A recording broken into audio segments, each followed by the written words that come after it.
What's up, YouTube? Clark. Sorry, my brother just got home from school. I can hear him upstairs. Doing a quick review. Well, quick. Of the Gerber Downrange Tomahawk. I'm just pumping out videos right now. Not really pumping out videos, but I'm trying to pump out content and filming to see get my feelers out there and see what people like to see, and like to get from me as a YouTuber now that I'm starting this. So this is I'm doing a review of this Tomahawk.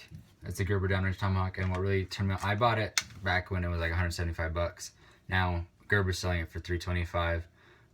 You could probably find it for about 100 bucks off that, so about 225 is the average price that I've seen as of this past week. I was looking at it, and I'm just gonna do a quick review of this and what I think about it, and some alternative options if you're looking for this stuff. So comes with this injection molded, I don't know if it's injection molded, it's almost like a thermoform plastic or a Kydex sheath. It's got this push button here to wrap around, so you push that, get my finger behind it, oh, no, push that, blade pops up, or sheath pops off like that, bam, exposes the blade, exposes the hammer, exposes, well, this has already been out there, but the pry bar. So what I really liked about it was the Coyote G10. It's a fantastic job. Gerber did a really good job on their G10 this time. Well, not that they haven't, but there's no sharp edges. It's rounded off perfectly, which I really like about it.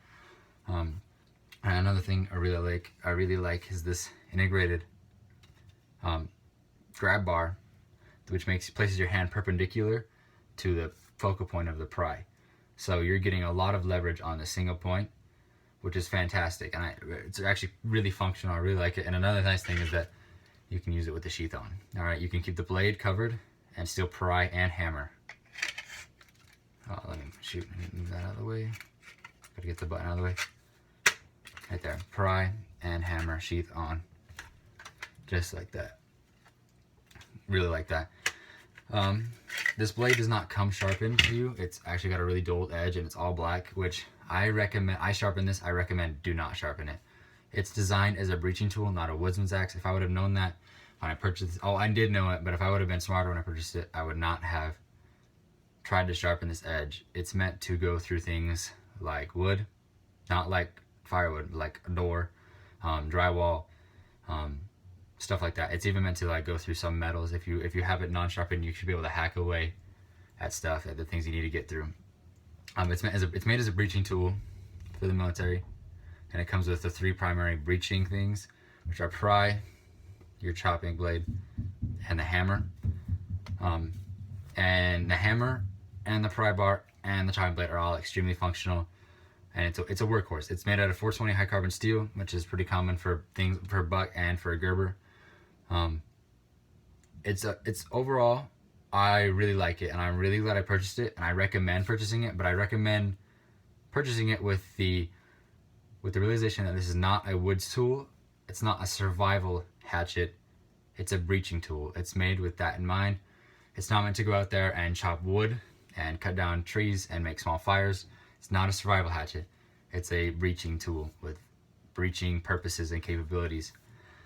And in that respect, it functions superbly. In the woodsman's aspect, it does okay, but there are much better options out there. One last thing I want to talk about this. Oh, okay. Firstly, when you're prying, you get a lot of flex. It's fine. It's meant to flex. And also when you're chopping, the shock is absorbed extremely well if you're holding onto the G10. If you're trying to get an extended grip and hold onto this metal at all, you'll feel every ounce of it. All right, the G10, gone, nothing, light, like nothing. You try to hold on the metal, you're gonna feel all of it. All right, just so you know. So if you try to get it two-handed, you'll feel it in your bottom hand. That also, this nail puller is not, I don't know, you don't want me to see it. It's just completely cut like a triangle out. There's no angular, so it's really hard to get underneath the nail with it. Just for all of you who are interested. Now I want to talk about some competitive options that I do not have, but I would, when I do pick them up, I will definitely do a review if you guys want. Namely, a cheaper one that I can think of off the top of my head would be the K-Bar Master Key. It's infinitely smaller, but it's got the same it's got 2 of the 3 breaching things in mind, and it can be used for the hammer but it's got a blade, and it's got the pry bar, and it's got a Kydex sheath, and it's about this long. It's like just this part of it. It's almost just like that, with a blade here. And I want to pick that up. It's about 50 bucks on Amazon. I want to pick that up, and I'll do a review and maybe a side-by-side comparison if you guys want. But I feel like that is a competitive option, a very competitive option for this, especially in the line of breaching tools. Not for survival tools, not for woods tools, breaching tools. It's easy. This is not heavy, but it's not necessarily light. The K-Bar Master Key, lighter, thinner, easier to put on your, your plate carrier or your rucksack or whatever.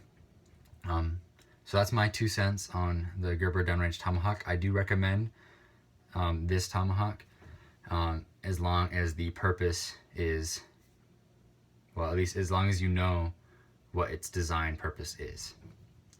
Hey, so thanks for watching. Please like, subscribe, and comment what kind of content you would like to see further. Thanks so much.